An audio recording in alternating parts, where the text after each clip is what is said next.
Hoy lunes 23 de septiembre, en Más Noticias.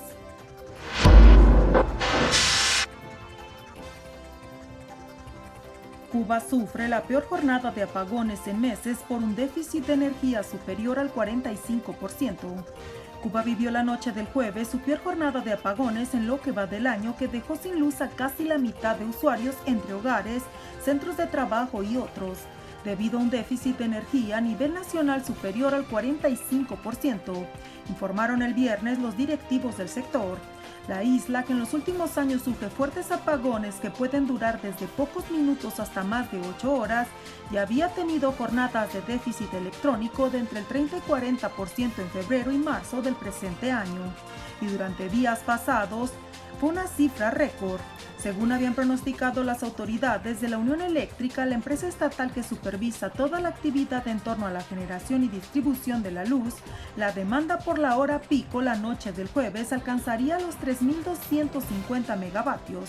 El verano cubano, especialmente caluroso, suele ser de mucha demanda de electricidad, que se agudiza en la tarde y noche cuando las familias usan la corriente también para la cocción de alimentos.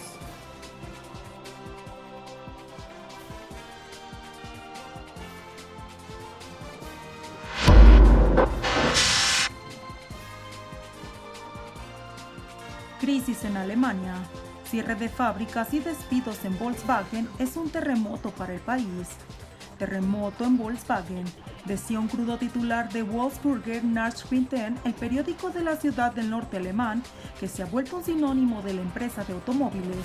Las noticias decían que Volkswagen, sacudida por la crisis y con la intención de ahorrarse unos 10.000 millones de euros, estaba considerando por primera vez en su historia cerrar fábricas en Alemania, así como la disolución prematura de un acuerdo de protección de empleo que lleva 30 años en vigor. Los cierres de fábrica de Volkswagen podrían afectar a 15.000 empleos mientras la plantilla toma las calles en Bruselas. Arno Antlitz, director financiero de Volkswagen, señaló que la empresa tiene un año o dos para darle la vuelta a la situación. En la estimación de los expertos, a Volkswagen le sobran unos 20.000 empleados. Oliver Blum, el consejero delegado del grupo Volkswagen, dijo de manera inequívoca a sus empleados que la empresa llevaba 15 años viviendo por encima de sus posibilidades, sacando de la tesorería unos 1.500 millones de euros al año, y que las cosas tenían que cambiar. La empresa se considera crucial para la economía del país. Por primera vez en su historia, los trabajadores en Alemania están en crisis en la empresa automotriz.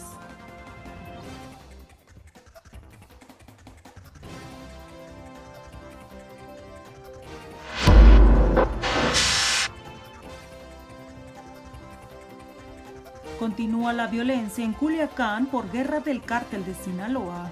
Suman más de un centenar de fallecidos y decenas de desaparecidos.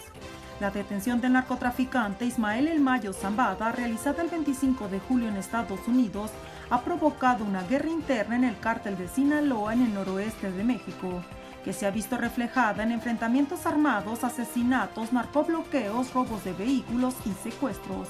La disputa que sostienen los chapitos, como se les conoce a los hijos de Joaquín El Chapo Guzmán y los Mayos, facción vinculada al Mayo Zambada, ha generado una ola de violencia en Sinaloa, principalmente en la ciudad de Culiacán, donde más de 50 personas han sido privadas de su libertad desde la segunda semana de septiembre. Entre el 9 y el 22 de septiembre, periodo en el que se han intensificado los hechos delictivos en territorio sinaloense, se han reportado 30 enfrentamientos entre civiles armados en todo el estado, así como un saldo de más de 100 víctimas mortales, además de la detención de 40 presuntos operadores criminales. En ese mismo lapso se han presentado 98 denuncias por robo de vehículos y se han asegurado 75 unidades que fueron utilizadas durante los enfrentamientos armados y narcobloqueos. Distintos medios locales han señalado una víctima colateral de la guerra. El sábado, en medio del fuego cruzado, autoridades reportaron a 3 sicarios abatidos, tras la persecución de Jorge Humberto Figueroa Benítez, alias El Perris o el 27, jefe de sicarios de los Chapitos, quien escapó de un operativo militar en Culiacán. Sin embargo, decenas de personas señalan que uno de los fallecidos en el lugar no era sicario, sino un civil común y corriente. llamado Juan Carlos Sánchez Palacios, quien perdió la vida a manos de elementos del gobierno tras entrar a su departamento detonando bombas de gas lacrimógeno, afectando a Juan Carlos, su esposa y su pequeña bebé. Juan Carlos Sánchez Palacios era abogado, emprendedor y vivía en ese edificio junto a su esposa e hija. Sin embargo, fue víctima del daño colateral que se vive en Sinaloa.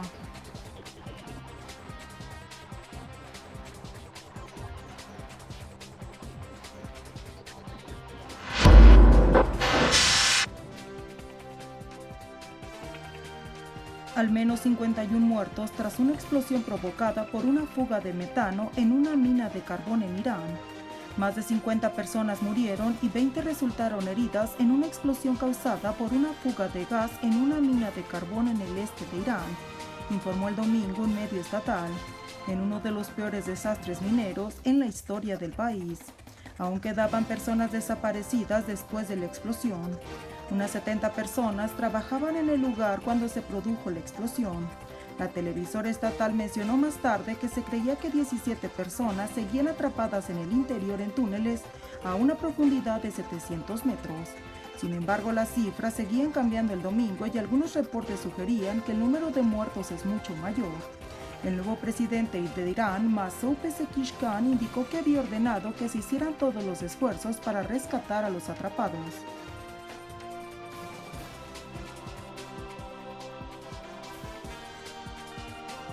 La información en Más Noticias.